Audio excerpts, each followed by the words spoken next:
પાટણમાં શ્રી જલારામ બાપાના ભજન સત્સંગમાં ભક્તિ સાથે ગૌ સેવા અને વ્યસન મુક્તિનો પ્રેરક સંદેશ.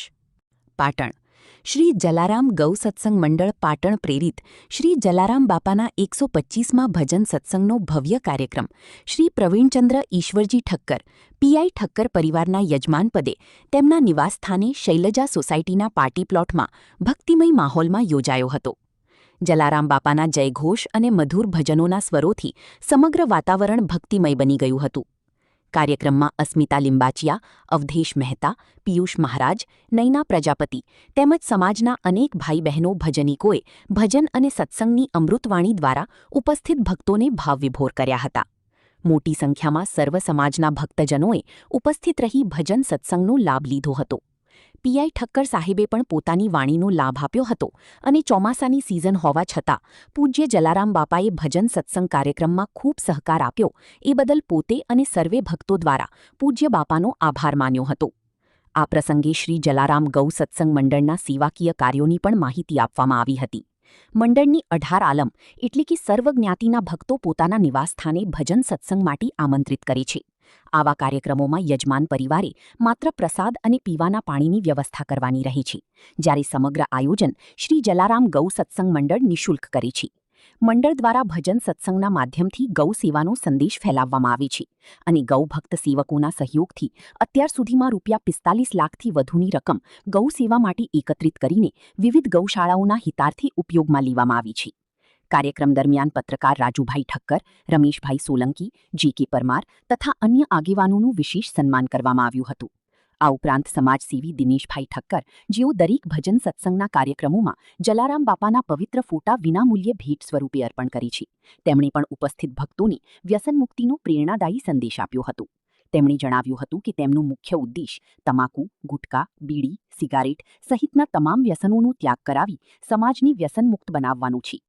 આ પ્રસંગે દિનેશભાઈ ઠક્કરે શિલ્ડના દાતા શ્રી પ્રવીણ બાપાનું શ્રી જલારામ બાપાના પવિત્ર ફોટા અર્પણ કરીને શાલ ઉઢાડી સન્માન કર્યું હતું. જલારામ મંદિરના પૂજારી શ્રી રશ્મિકાંત રાવલ મહારાજશ્રીનું પણ ચાલુ રાણી સન્માન કરવામાં આવ્યું હતું. આ સન્માનથી સમગ્ર કાર્યક્રમમાં ભક્તિ અને સેવાભાવની સુંદર અનુભૂતિ સર્જાઈ હતી. કાર્યક્રમના અંતિમ મહાપ્રસાદનું આયોજન કરવામાં આવ્યું હતું, જેમાં મોટી સંખ્યામાં ભક્તોએ પ્રસાદ ગ્રહણ કરી જલારામ બાપાના આશીર્વાદ મેળવ્યા હતા. સમગ્ર કાર્યક્રમ ભક્તિ, ગૌસેવા, વ્યસન મુક્તિ અને સામાજિક એકતાનો અનોખો સંદેશ આપતો યાદગાર બની રહ્યો હતો.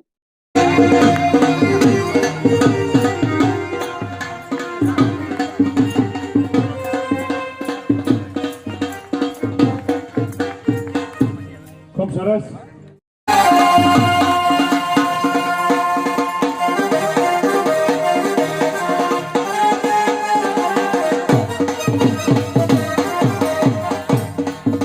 ફાલ્ગુની બેન આવી ગયો, જરા કાકી અને નિનલને ખેસ પહેરાવી દેજો. બંને બહેનો આવી ગયો. હા,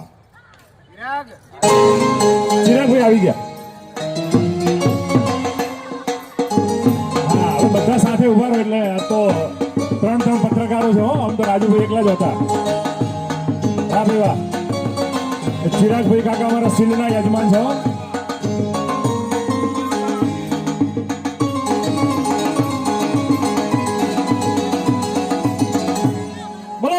મહારાજ કી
પાછે હોય તો જરા અહીંયા પ્રકાશભાઈ બેઠા જમા કરાવશો. આ બહુ મોટી સેવા છે. હો એ થોડા આમરો ને એટલે લાઈટ ના આવે. ઓકે, આ બાજુ સોરી હો બેટા. ઘણી બધી ચેનલો અને પ્રિન્ટ મીડિયાના પત્રકાર અમારા જે કે ઉપસ્થિત છે, રાજુભાઈ અને અમલોગમાંથી રમેશભાઈ, ત્રણેયનું યજમાન પરિવાર સન્માન કર્યો. જોરદાર તાળીઓથી વધાવો. બેઠા બેઠા આપણું ઇન્ટરવ્યુ લઈ લીધું છે એમને. આવતીકાલ બધા આપણે પેપરમાં આવવાના છીએ. વધારો તાળીઓ.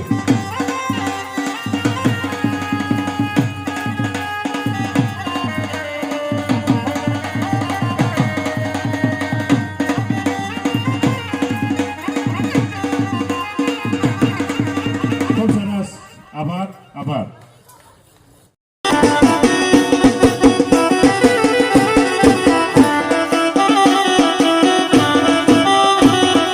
પેટ પૂરણ ખાતા રાજી સૌ દાતા, પેટ પૂરણ ખાતા રાજી સૌ દાતા, પેટ પૂરણ ખાતા રાજી સૌ દાતા, પેટ પૂરણ ખાતા રાજી સૌ દાતા, પેટ પૂરણ ખાતા રાજી સૌ દાતા, પેટ પૂરણ ખાતા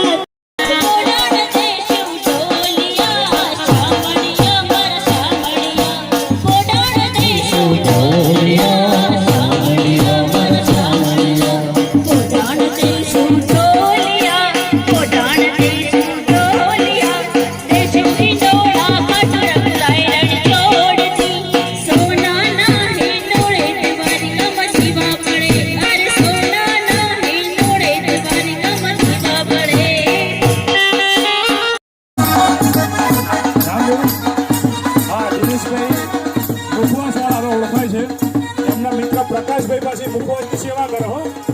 અને પ્રવીણ બાબા સન્માન કરી રહ્યા. વડીલો તાળીઓથી વધાવો. જો પ્રવીણ બાબાની ઉંમર 80 વર્ષ છે. જો તમે આ દિનેશભાઈનું સન્માન આવું થાય. જો હા ભાઈ વાહ. ખરેખર બાબા વડ રાખે હો. દિનેશભાઈની નોંધ લીધી બાપાએ. દિનેશભાઈ પ્રવીણ બાપાએ લીધી. સમજો જલારામ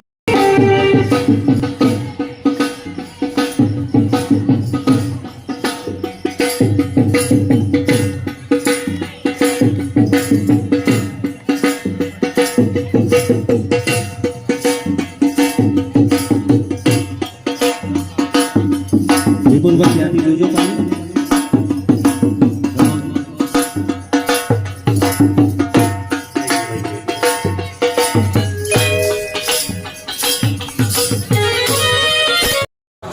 ખૂબ સુંદર 125મો ગુરુવાર સંપન્ન થવા જઈ રહ્યો છે. પણ એ પહેલા યજમાન પરિવારની વિનંતીને ધ્યાનમાં રાખી અહીંયા પાટણના 2 પત્રકારો ઉપસ્થિત છે. આમ તો 3 પત્રકારો, પણ હવે રાજુભાઈને આપણે જલારામ ભક્ત ગણ્યા છે અને ખૂબ સુંદર કવરેજ કરે છે હરેક કાર્યક્રમનું. અને એમને લઈ લઈએ. પણ એ પહેલા ઘણા સમય પછી આજે 71,000 રૂપિયા ગૌદાન મળ્યું છે. 71,000 રૂપિયા સૌ તાળીઓથી વધાવજો. અને 11,111 રૂપિયા યજમાન પરિવાર તરફથી મળ્યા છે. એમને પણ તાળીઓથી વધાવીએ. અને જે લોકો ગૌ માતા માટે વાપરે છે ને, એમના ભંડાર ક્યારે ઓછા થવાના નથી. એટલે વરસતા રહેજો. કારણ કે તમને મને તો બોલીએ છીએ એટલે કોઈક આપશે ઉછીનાય, પણ આ ગાયોને તો કોઈ આપતું નથી હો. એની દયા આપણે કરવાની છે. અને એટલે આપણને માનવ અવતાર મળ્યો, એટલે આપણે સફળ એમાં બનવાનું છે. એટલે વિશેષ સમય ન લેતા અમારા બંને રમેશભાઈ અને જે કે અને રાજુભાઈને વિનંતી કરો અહીંયા બાપાના સાનિધ્યમાં આવે અને પીઆઈ સાહેબને ઝડપથી એ ત્રણેય મિત્રોનું સન્માન કરી છે. ઝડપથી. અને આવતો ગુરુવાર બોલવાનો છે. હજુ તો સન્માન છે યજમાન પરિવારનું. બીજું એક આમંત્રણ પાટણમાંથી મળ્યું છે.